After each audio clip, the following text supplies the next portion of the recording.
যেহেতু সুযোগ এসেছে এখানে, আমি গত বছরও ছিলাম এখানে। আমাদের ফরিদপুর জেলার সুযোগ্য জেলা প্রশাসক এবং আমাদের তার সহধর্মিনী আমাদের ভাবি উপস্থিত রয়েছেন এবং মঞ্চে উপবিষ্ট অতিথিবৃন্দ।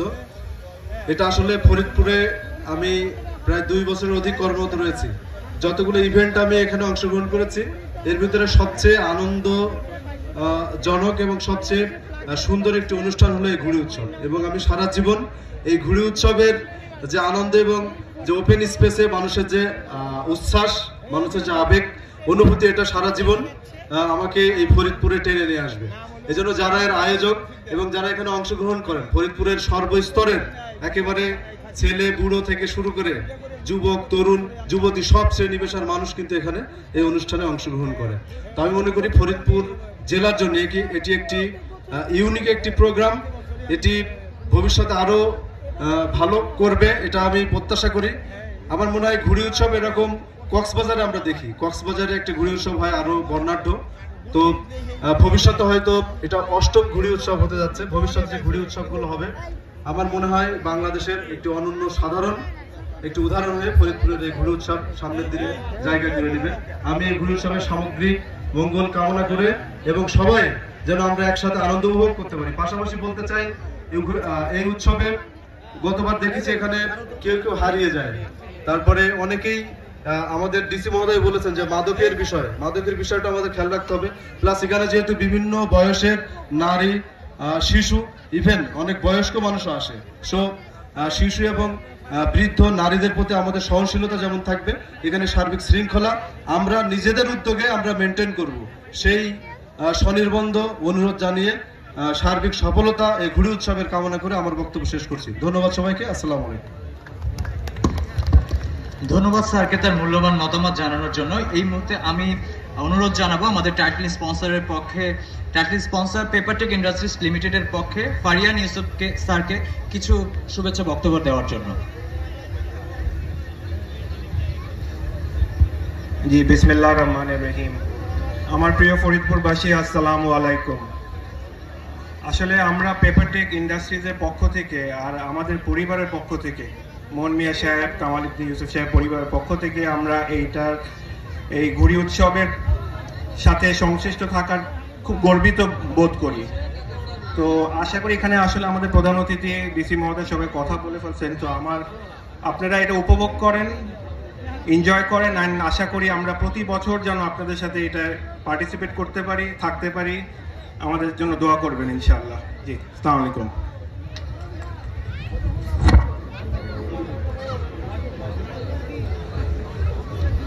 এই মুহূর্তে আমাদের মাঝে উপস্থিত আছেন টাইমস ইউনিভার্সিটি বাংলাদেশের পক্ষ থেকে প্রফেসর জনাব দেবাশিস দাস। স্যারকে আমি তার মূল্যবান কিছু কথা বলার জন্য অনুরোধ জানাচ্ছি।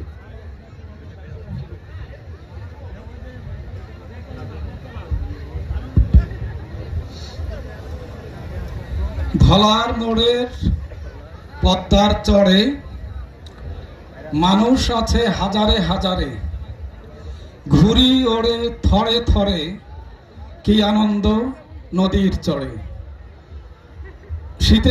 পৌষের শীতের এই চমৎকার রোদেলা বিকেলে সবাইকে শুভেচ্ছা জানাই। প্রীতি নিন, শুভেচ্ছা নিন।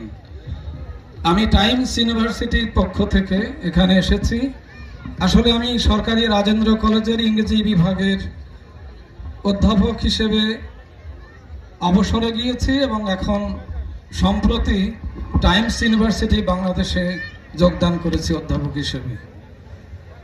টাইমস ইউনিভার্সিটির পক্ষ থেকে আপনাদেরকে শুভকামনা এবং আশা করি আপনারাও টাইমস ইউনিভার্সিটির জন্য শুভেচ্ছা রাখবেন।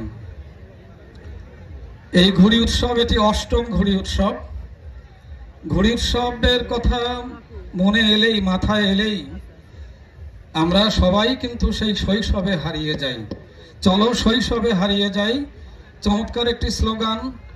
এবং এই স্লোগানটির উদ্গাতা, আবিষ্কারক আমাদের সিটি অর্গানাইজেশন, ফরিদপুর সিটি অর্গানাইজেশনের তরুণ ছেলেরা।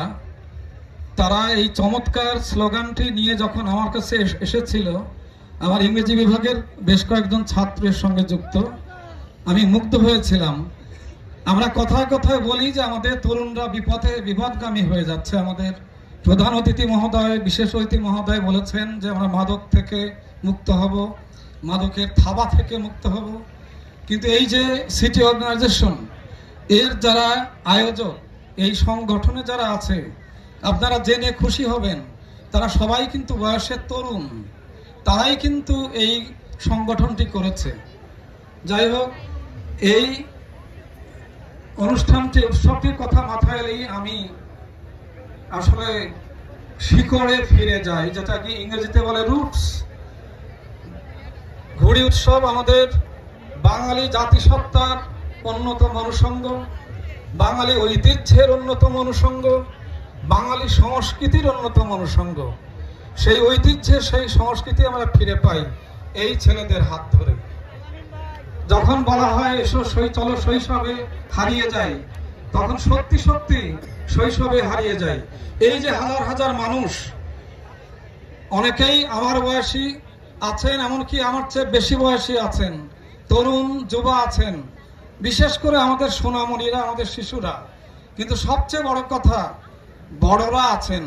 তারা কিন্তু দেখতে পাচ্ছে যে হাজার হাজার মানুষ এই যে বালি উঠছে, সেই বালি উড়াটাকে তারা কিছু মনেই করছে না। বালি গায়ে মেখে, কাপড়ে মেখে তারা কিন্তু এক অনাবিল স্বর্গীয় আনন্দে হারিয়ে যাচ্ছে।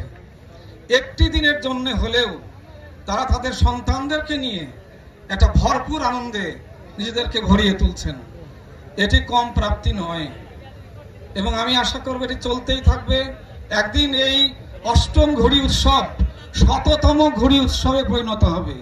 সেদিন আমরা যারা এখানে আছি বেশিরভাগই হয়তো প্রকৃতির নিয়মেই থাকবো না, কিন্তু থাকবে আমাদের জেনারেশন, আমাদের প্রজন্ম, তারা উপভোগ করবে। আমার মনে পড়ে একসময় ছোটবেলায় আমরা একটা দিনের একটা বিশেষ সময়, বিশেষ করে শীতকালে, মাঠে মাঠে সরিষা, মাঠে মাঠে মসুর ক্ষেত, আমরা উঠছি, ঘুড়ি, সেই উদম শরীর, খালি গা, একটা ইংলিশ প্যান্ট পরা, দৌড় দিতাম। কোথায় ঘুড়ি হারিয়ে গেল, গাছের মধ্যে গেঁথে গেল। এক সময় গাছের আগডালে ঘুড়ি বেঁধে যেত, সে যে অনেক চেষ্টা করেও পারতাম না, টানতে টানতে ছিঁড়ে ফেলতাম, কাঁদতাম, মা বাবার মার খেতাম। পরের দিন আবার নতুন উদ্যমে ঘুড়ি বানাতাম। কেউ ঘুড়ি বানাতো বাঁশের কঞ্চি দিয়ে, কেউ কাগজ সরবরাহ করত, কেউ বাবলার আঠা সরবরাহ করত। বাবলা গাছ এখন গ্রামে প্রায় বিলুপ্তির পথে। বাবলার ফল আঠা হতো, বাবলা না পেলে আটা জ্বালিয়ে আঠা বানানো হতো। কি আনন্দ! পতি ঘুড়ি, কৌরা ঘুড়ি, চিল ঘুড়ি, ড্রাগন ঘুড়ি, সাপ ঘুড়ি, কত ঘুড়ি।